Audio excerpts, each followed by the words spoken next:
Well, I'm back out at Cemetery Hill. He loves to start every video with a cough.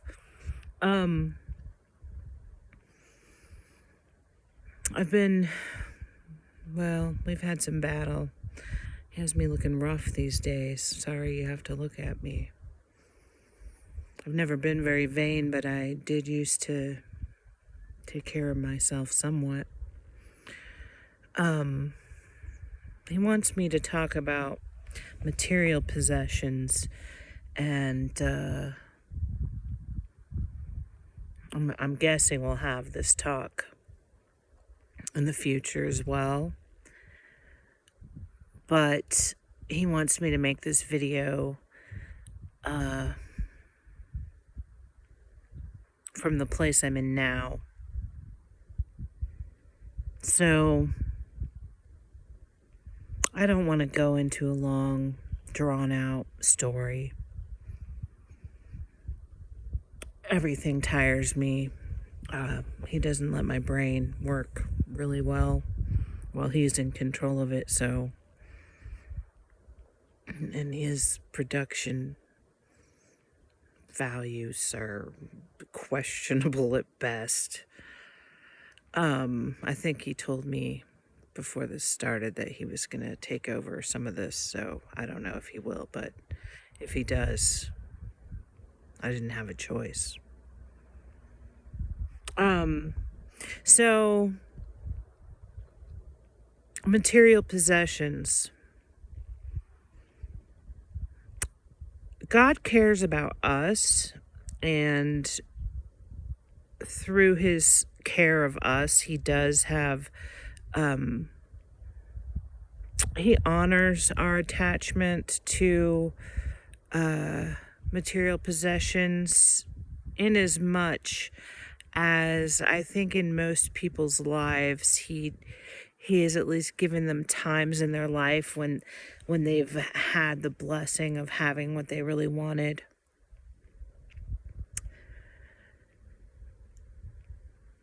Well, I know he cares in one sense, but in the other sense, in the larger sense, he knows that this life is fleeting and that you'll lose everything, and that attachments to possessions essentially hold people back. So he cares about the fact that we care about our possessions, but he doesn't care about our possessions.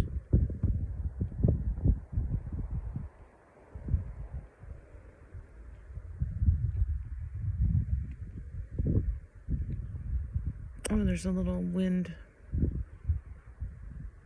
storm being blown up. It's kind of far away. I don't think you could see it. It looked like a little tornado out on the prairie. I don't know, maybe they can see it. Probably not. This is a sleepy little town in fall. There's really nowhere else for me to go. I do like cemeteries, but I'm not like so excited about them that if there was someplace else for me to go, I'd probably go. Last time I was here, I remembered this grave, and I remember it was the day before August 23rd, which would have been August 22nd. That was the last time I was out here. So I looked down there today, and I realized that once again I'm here on the day before the date number, which is October 22nd. So it's been two months since I've been up here. I pretty much just stay confined to the home. He always says, well, it's better than being in prison, and it is. Anyway, what's my point? Oh, it's Bat Lover's birthday today. Happy birthday, Bat Lover.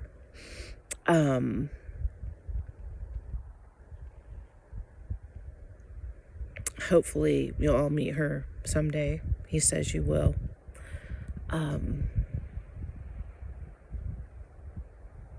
He said he's going to bring us together. So we'll see. Nothing he said has come to pass at this point. So, but, you know, I always think of Noah and how he probably got cajoled and berated by all his fellow kinsmen and townsmen having that big ark, never knowing when it was coming. And I know God now, and I'm absolutely positive God made him wait. God loves to make people wait. That's like how he prolongs the whole purpose of life, which is to have travails and suffering and hassles and annoyances, and then intermittent, if you're lucky or blessed or wise, intermittent periods of gratitude and joyfulness and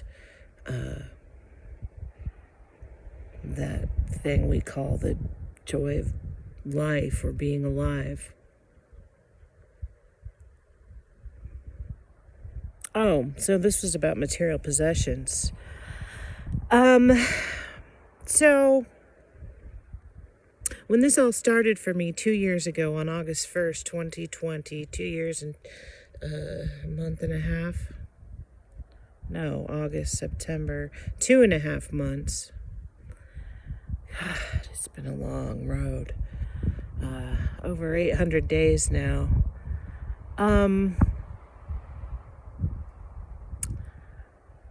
He literally just kept telling me he was going to give me money. He's just going to put money in my account. And he had done that. And he put money in my closet, so I knew he could do it. And so he kept telling me, just hang on a little bit longer. The money's coming. The money's coming. The money's coming. What he did to me. This is, I can't speak of it now because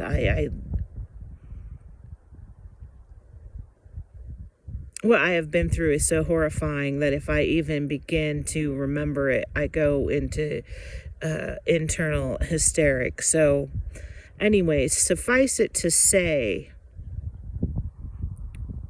there were months and months and months of him saying he was going to send me money, and he didn't. And then he'd say, well, cash in this retirement account. And then it would take like 3 weeks. I wouldn't have hardly any food.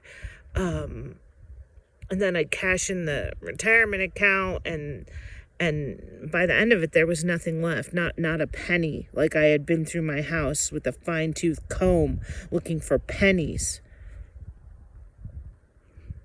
And then I thought, well, maybe I just have to have nothing and then he'll come through.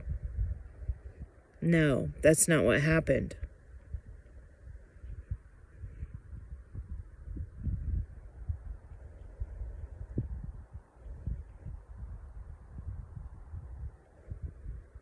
Sorry, this is a really painful topic.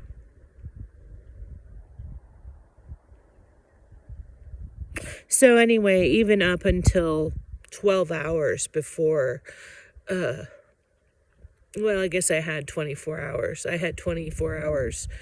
Up until that 24 hours, he kept telling me that he was going to come through. And then he said, you have 24 hours to take what you want from your apartment, and take your cat, your dog, your litter box, and all your journals, which was 3/4 of a trunk, and anything you want to take.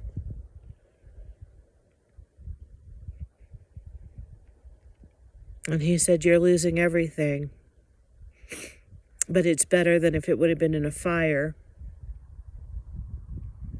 or tornado or flood or hurricane, because you got 24 hours. So I don't have money for storage. Luckily, my son took a few boxes of memories. I'd saved all this stuff my whole life. And I always imagine myself as an 80-year-old just finally going through it and saying goodbye and throwing it away and reminiscing about my life. And I had 24 hours. So anyway,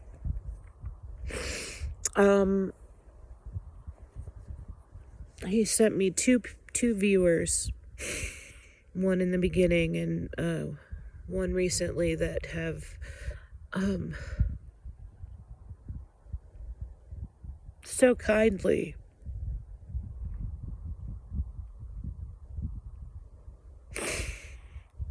helped me financially so I can afford pet food, medication,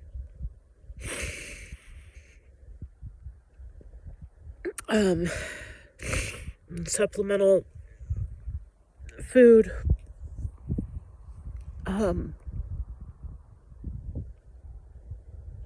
but that's pretty much it. I still get tea.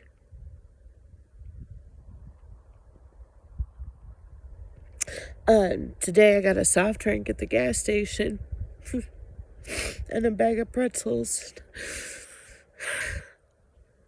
Like, this is a big deal. Walked into the pet food place, the ranch store, and there was my dog's diet food on sale, or clearance bag.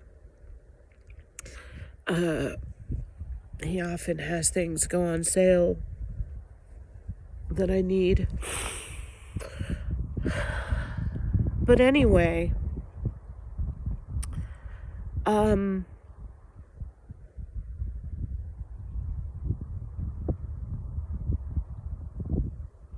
I see other prophets. They have their stuff in storage. They're paying for it every month, working hard to try and save their stuff, thinking God cares about it.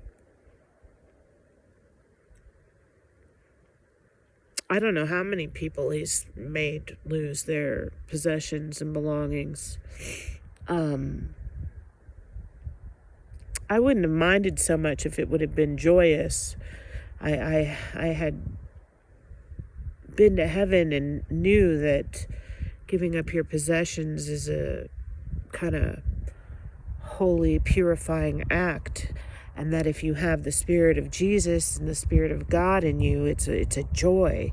But I didn't get any of that at all. He did take away, like, he doesn't allow me to ruminate and obsess on any thoughts for very long. Like, he hasn't even had me grieve. I've grieved a little bit, but like, mostly he just makes me forget that I used to have a life. The reason he wants me to talk about this is because essentially he's not cruel in that he would normally, like, make people lose all their possessions. He has always had floods and earthquakes and things that have caused people to lose their possessions. But he also has always had, he's written their story. So he also writes the story where they get either insurance money or help from the community or churches. He always finds a way.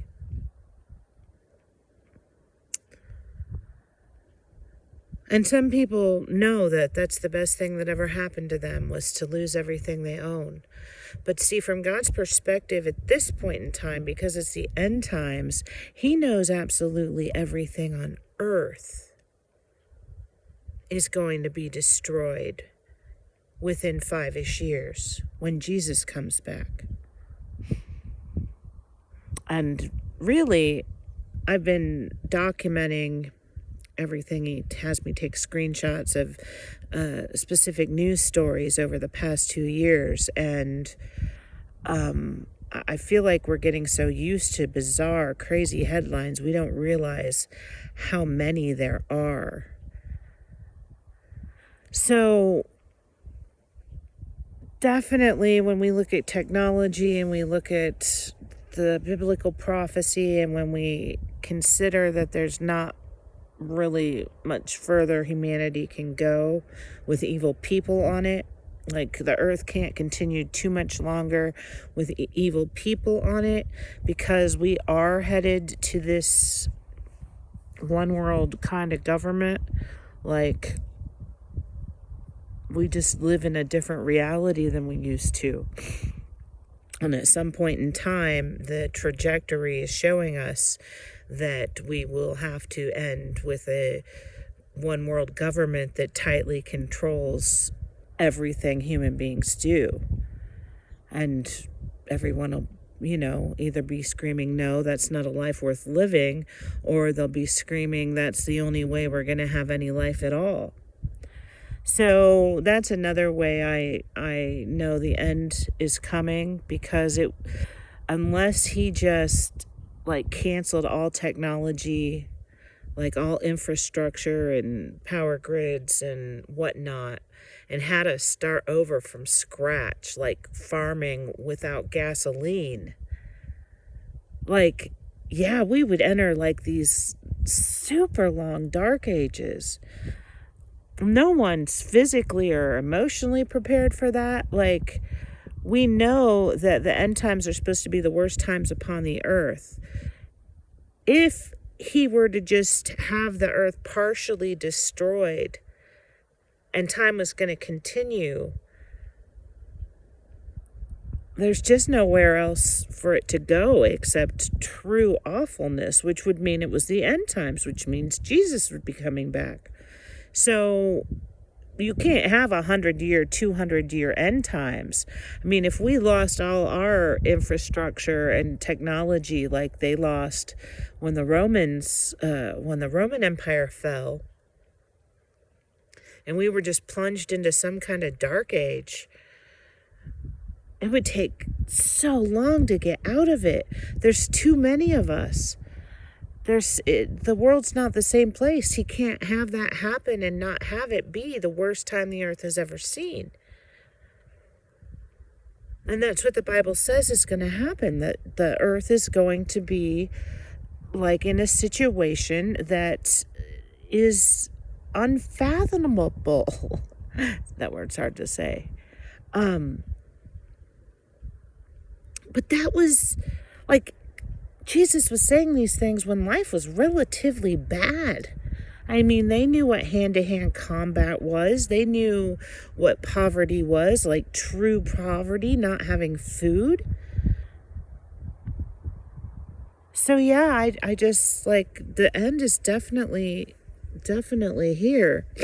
So from that perspective, humanity is going to have to get a different grip on their attachment to material possessions. One reason is because there's great rewards for losing everything you have, because God wrote it into your story, especially if you handle it with grace. And there's even greater rewards if you never even had anything. Because I was just well, if you give great rewards for taking people's stuff away, then what about the people who never had any stuff to even be taken away? And he just said, well, of course, they'll be rewarded even more than the people that had it and I took it away.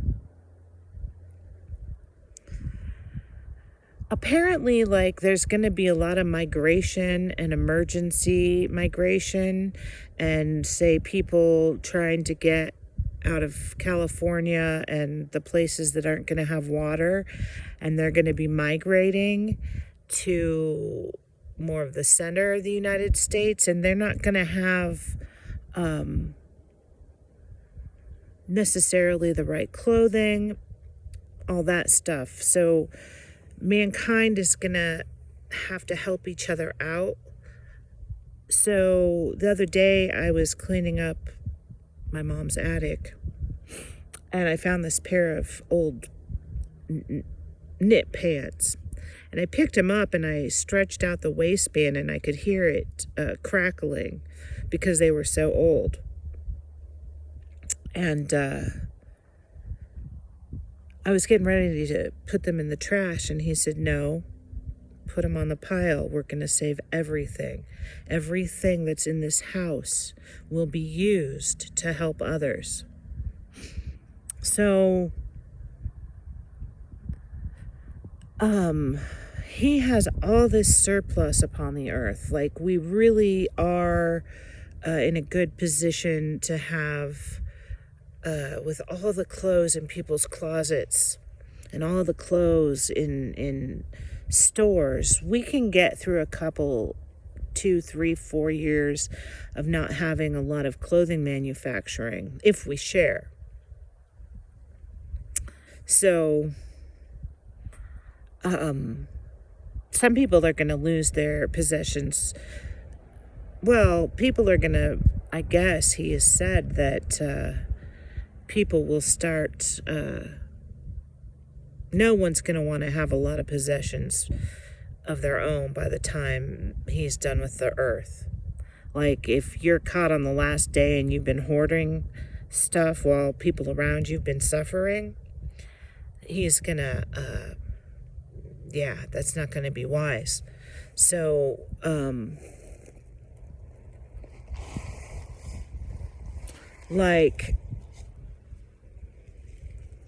there's going to be a lot of natural disasters, more fires, more tornadoes, more just mass chaos.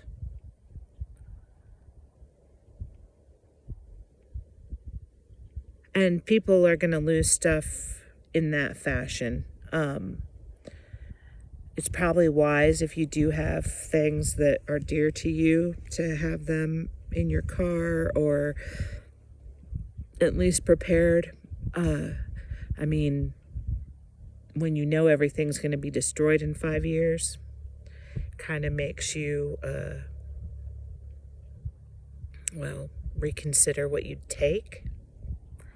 I mean, do you really need that china set that belonged to your, great-great-grandma when its best use might be used for someone that doesn't have enough dishes? So, I don't know. But hanging on to it when the earth's gonna be destroyed. Yeah, we gotta change our relationship to stuff. And he can help. If you really struggle with it, you can pray for help.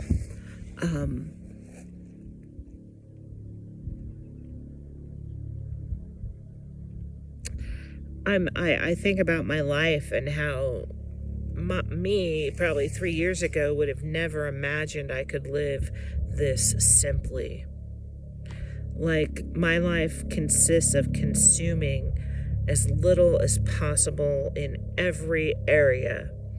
So I am just so careful with every bite of food and every usage of product that I need. It's crazy how,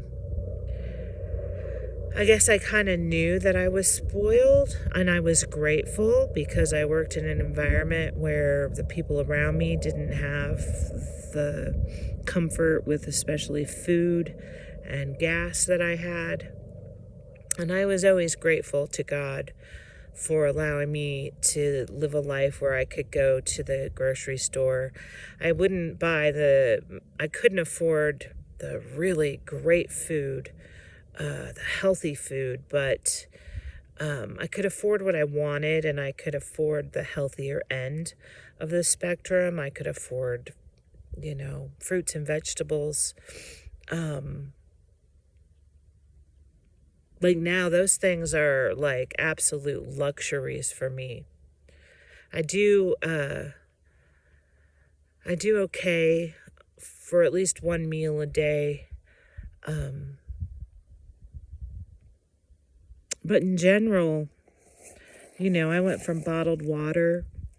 He slowly took everything away, and now I'm literally down to tea, popcorn. He loves popcorn. Especially with coconut oil, but that's too expensive, so last time he had me buy lard. He often discusses the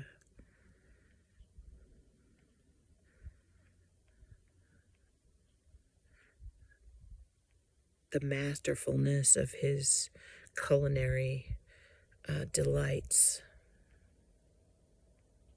I prefer the coconut oil, just saying. But lard's really cheap.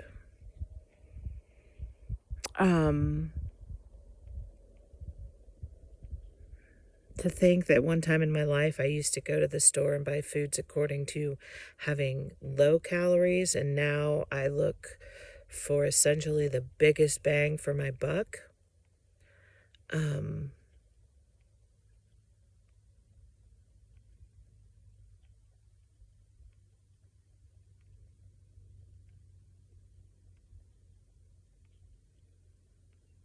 Anyway, so people are going to lose their stuff. He's going to ask, well, he's going to take from many. He's just going to take your stuff. You're going to say, don't you care about me, Lord? And he's going to say, yeah, but I don't care about your stuff. It's very good for the soul to unattach from the material world.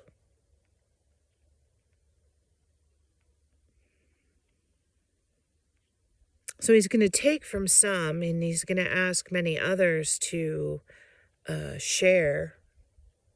See, your whole mindset changes when you know there's only 5 years left. Because, I don't know, I'm sure not everybody's like me and my family, but I don't know, you always feel this kind of good feeling when you have backup, when you know you're protected in the case of this or that. But people are going to have to share their stuff not knowing how much longer they have. They're going to have to ask God, does the other person need this more than me?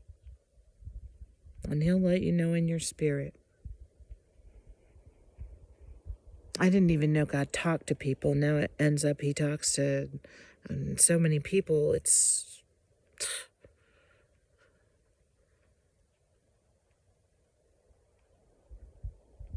talks to kids. He talks to all kinds of people. He talks to people he doesn't like. He talks to people he really likes. He can't talk to other people he really, really, really wants to, because it wasn't written yet. The universe runs by rules. Everything has to have a rule. He can't just randomly, pointlessly do stuff. So if he's going to talk to you, that's a pretty exciting day. There's a moment when it happens. I don't recommend it. If he does start talking to you, use your discernment, because he'll say, well, he'll support whatever in your own conscience for the most part. I mean, there's two ways of looking at it. Like, he's told me to do some things in the past that ended up causing me a lot of trouble. And I said, but you told me to do it this way. And he says, yeah, I did. So if you ask God for advice and you can hear him or feel him, or ask for a sign and then you see something and you know, oh, he sent a cloud that looks like this. Obviously, that's a go for it. So if you find a way to communicate with him, and know, even if you just know in your soul you should do something, that's him. It just feels right, it feels perfect. Or you've struggled with it and it's the best decision you can make.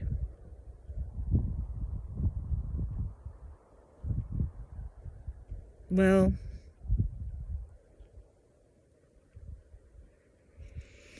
he can lead you places you don't want to go. He wants you to go there, but you might not want to. So if he starts I don't know, I would have thought it would have been really cool to talk to God. And I'm not saying that I'm not somewhere way down deep honored in some weird way. But this has been the worst thing that has ever even begun to. I didn't even know a person could experience something this god awful.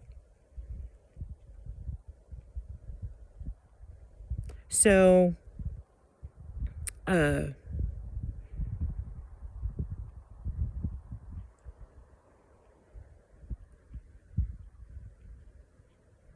you can find it in yourself to want to suffer for him, to want to give up your stuff, like there's an area in the mind you can flip your way of thinking. You can be chomping at the bit like a dog trying to go after something, or you can be sitting there crying because it didn't go the way you wanted.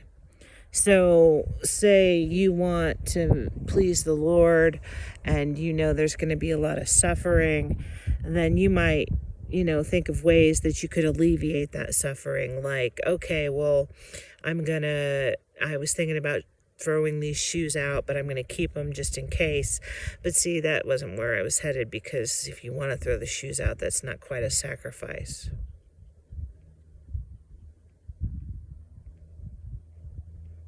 See, he used to ask the Jews to take their best cattle, their best sheep, their best animals, and just sacrifice them for him.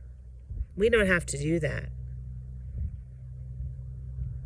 But that doesn't mean that there aren't benefits to making a sacrifice. I mean, if you said, oh, well, I go to Starbucks every day and it costs me $6 a day, I can't even imagine that lifestyle.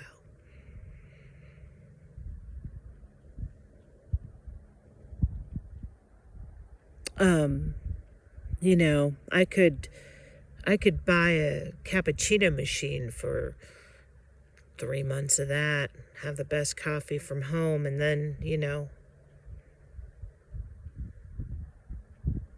see how hard it is to sacrifice? Because, see, I said I was going to say you stop going to Starbucks every day and you start finding people that need help.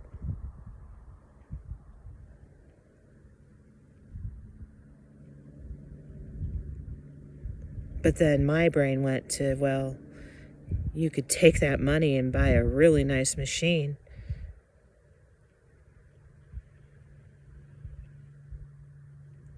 Now, we're all going to have to sacrifice a lot.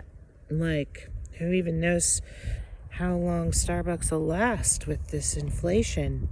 Are people going to go to Starbucks when they can't find, when they can't pay for bread and eggs and milk and gas?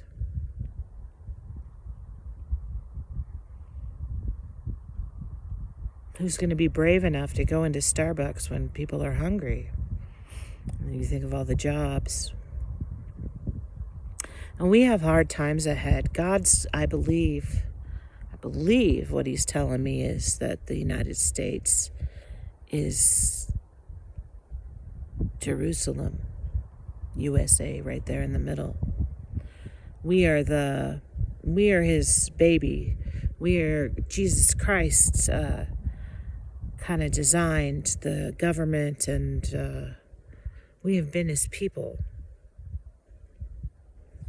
So I know he's not going to abandon us, but the whole earth has to go through this purification through horrible suffering. So anyway, I guess as I sit here owning half a carload of stuff that includes all my clothing, and having no idea when this will end. He won't let me work. And we wake up each day and he says, you have what you need today. And I do.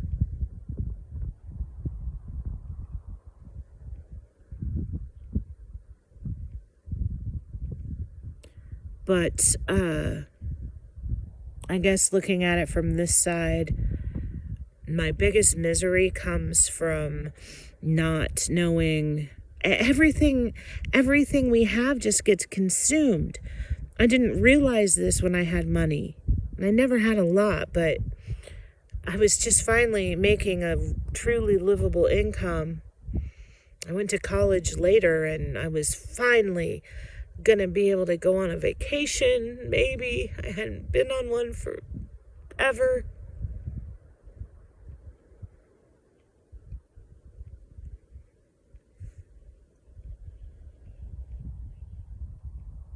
I hear a radio, sorry.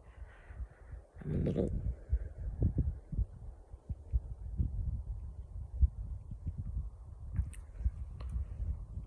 Oh, someone raking. Okay.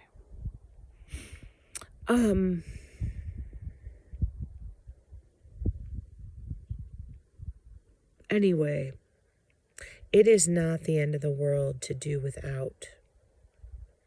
It is not the end of the world to just eat what's in front of you, even if you don't like it. It is not the end of the world to eat lower quality food than you're used to. You know, there's some questionable foods at the lowest end of the spectrum, and I think they're getting lower quality. I'm just starting to taste different. So, like, start getting it into your head that there will be sacrifices and concessions to be made to survive. But we just have to get through 5 years. And if we view it as like a pilgrimage and an epic journey for the glory of God, we're going to get through it fine. He does provide at a very basic level. He does have plans.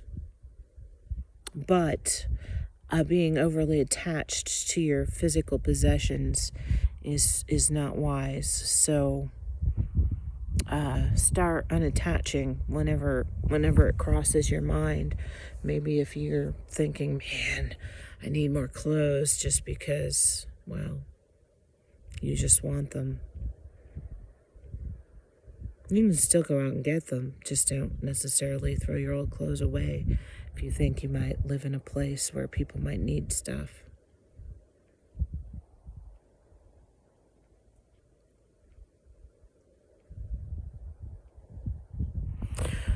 Well, I guess I'm going to take a couple pictures and then I have to potty, so I guess I have to go home.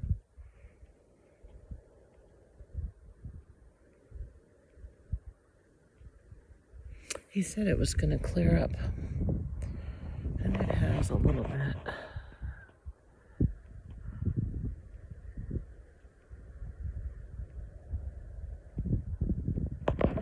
I've been asking him to please, I can't even remember who I used to be. Like, what it feels like to have a life, to know that you have a purpose. I had people like that relied on me. People I relied on. Now I can just wake up every day and read the Bible.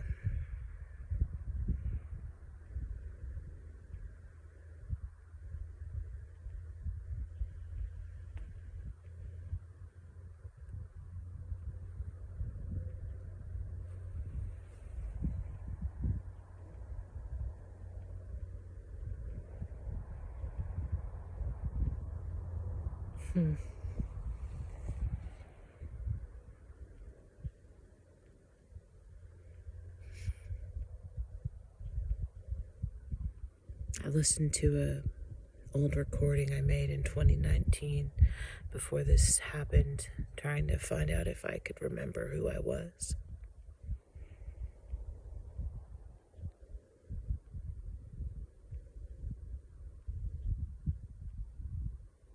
Before every minute of every day, after day after day, was just about God.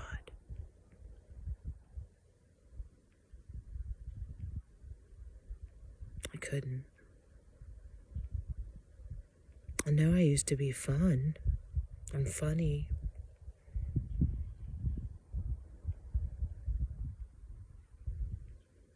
I know God was funny. He's not funny now.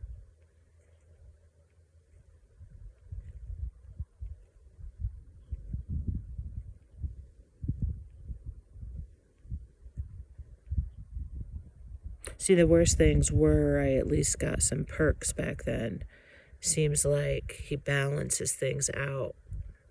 Like when he was really doing awful stuff to me, I did have a few moments here and there of remembering Jesus, or I got to talk to Jesus and the Holy Spirit, John. But now, nothing too bad goes down, but neither does anything too good.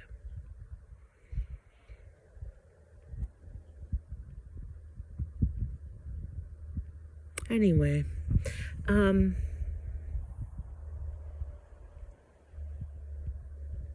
well, it's October 22nd.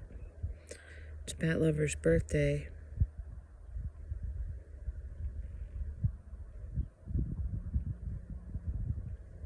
Every day that passes that seems like, oh, that would be a good day to have something grand or deliverance happen. And then it gets here.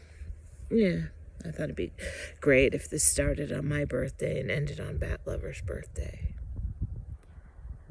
This Bat Lover's been praying over 10 hours a day for over a year. She's like in constant communication with the Lord. She quit her job. She got COVID. Now she prays all day.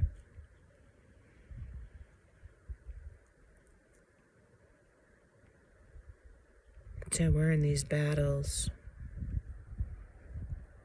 Us Jones is in battles. He's got her. Whew. She's on a ride. She got to see his throne yesterday. I've never gotten to see anything like that since this started. Like, I can't remember what I saw in heaven. I remember some fish and some water and an island and, I don't know, valleys and like a slideshow of the history of the world. But like those images people see in the Bible, like thrones, and I never got to see anything like that. But she got to see his throne.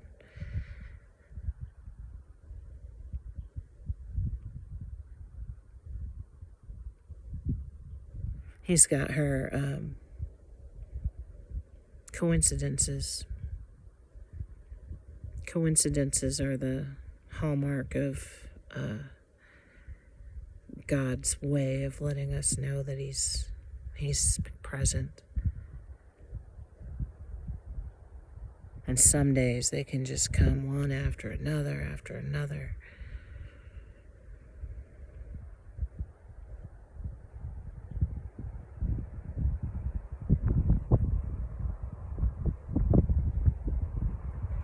The wind used to remind me that God was everywhere. Now I don't know who God is. I don't know who I am. No, I'm not crazy. I'm totally lucid. I mean, if someone asked you who you are, what do you really say to that? I was just listening to one of my trips to heaven. I did a couple recordings and I kept saying, it's so real.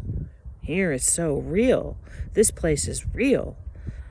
Like when I was seeing it, I knew that heaven was real and that whatever we experience down here it's akin to a dream, very long dream.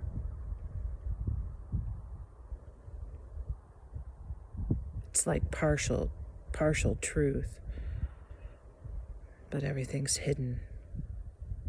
Anyway, he could go on and on. No, he doesn't need to talk. Anyway, God bless you all.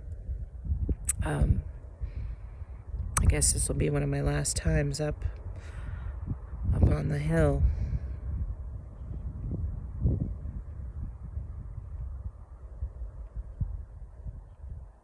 Maybe he'll bring me out one more time. There could be a warm day in November.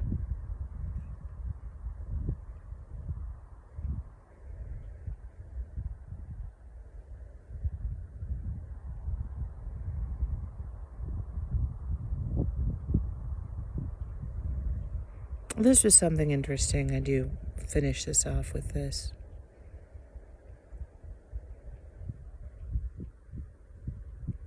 Somewhere in the Bible, it says that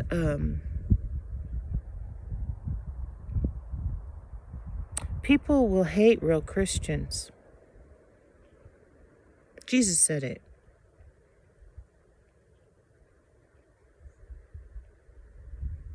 And see, I used to kind of pride myself on trying to be as loving as possible at all times to every human being I met.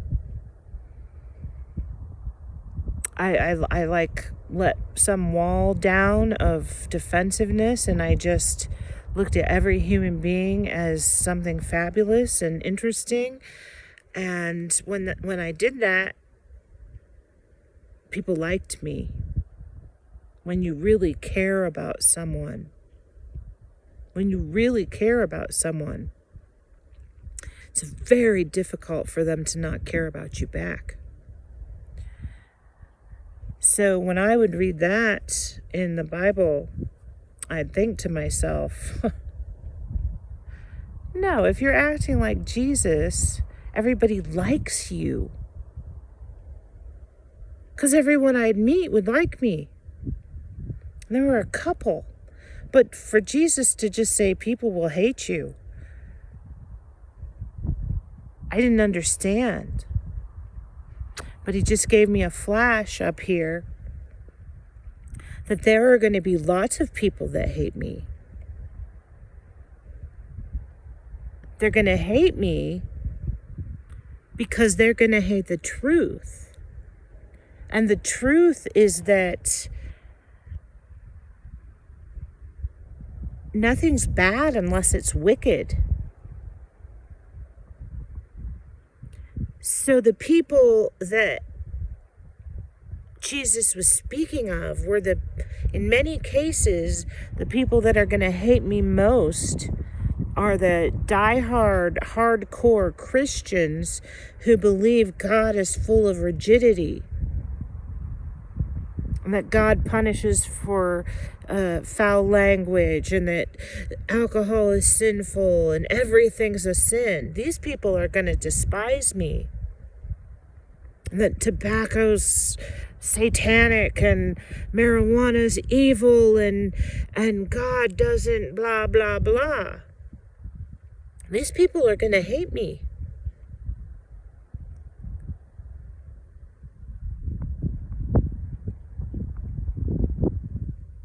They're going to say, I'm not Christian, but they're going to hate me. See, people that really come from God, they look at each individual human being or situation and they form an opinion based on observation and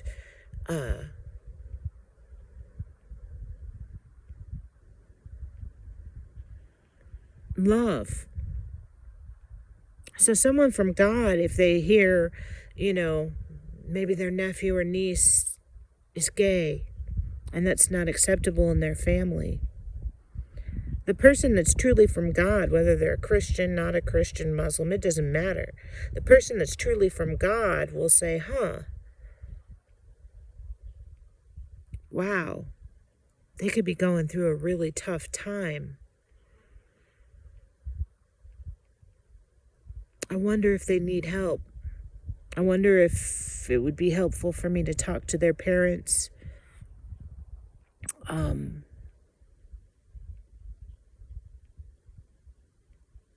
If they were scared of that, maybe they would say to themselves, you know what? I haven't known many gay people, but if I have a nephew that's gay, I guess I could find out more about it. I could find out how he's doing, how his relationship with the Lord is. I'm going to have to sit and really think through how I'm going to deal with this.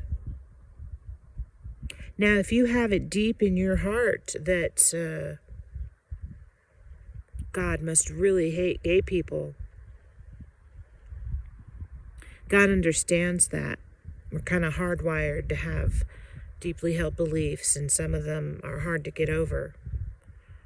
He can understand that. So if you were to be helpful and kind and loving, even though you weren't comfortable with it, he knows. He knows how much effort that took you. But at worst, don't make it worse. Don't make it worse for that child or young adult or young man or middle-aged man. Keep your mouth shut if you can't say something nice. I don't know why we're going off on this today. Oh, because love is love. Love is love. And who gets mad at love? Only people who think that that love is somehow against God. How can God be against love? You see someone in pain and you're available to help. Whether they're gay, whether they're a gang member, whether they're a different religion from you. Now, if your spirit's getting vibes that they might be wicked or harmful, that's different. God might be putting that in there for a reason.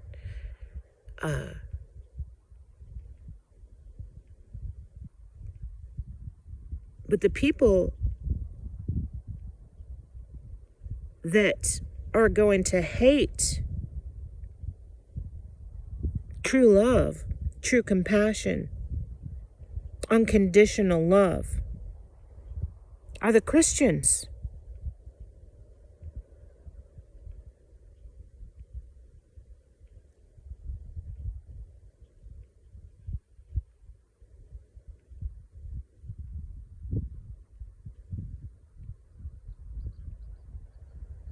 Nothing.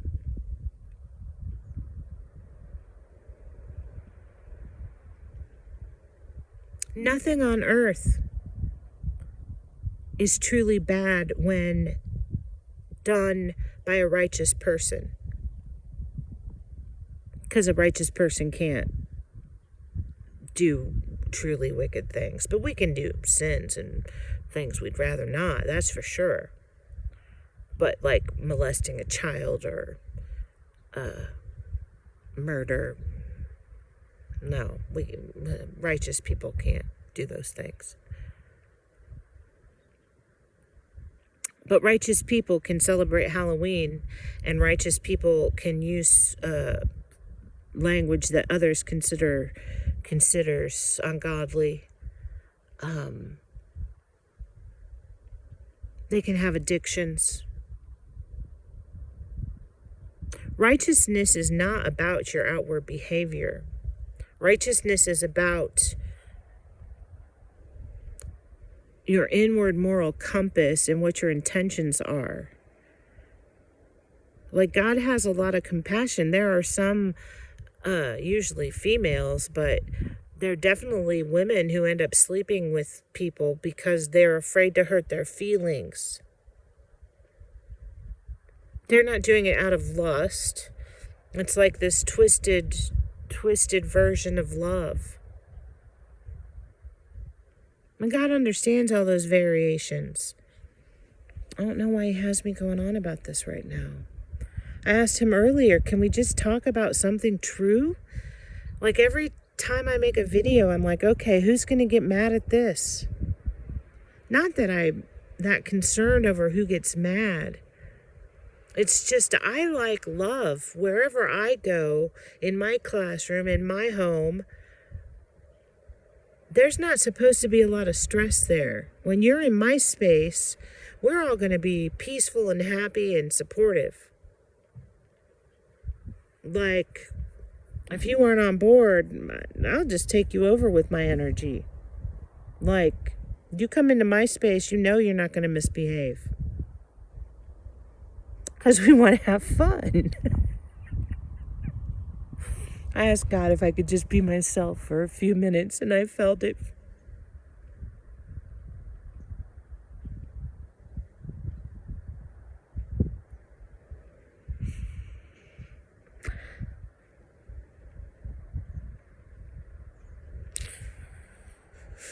I miss her more than anyone, folks.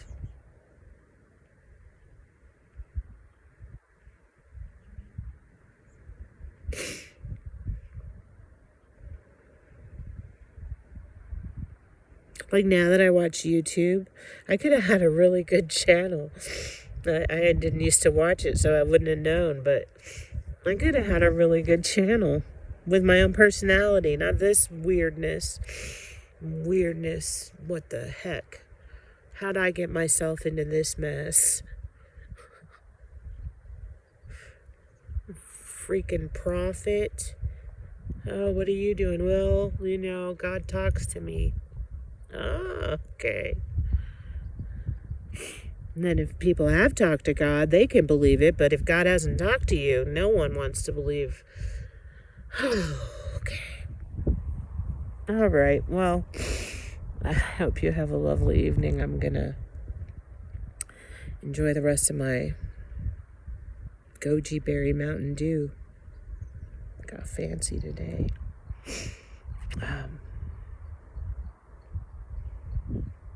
Oh, I need to get a panorama picture. That means I'll have 3 seasons. 3 seasons of Cemetery Hill photos. All right. Love you all. Amen.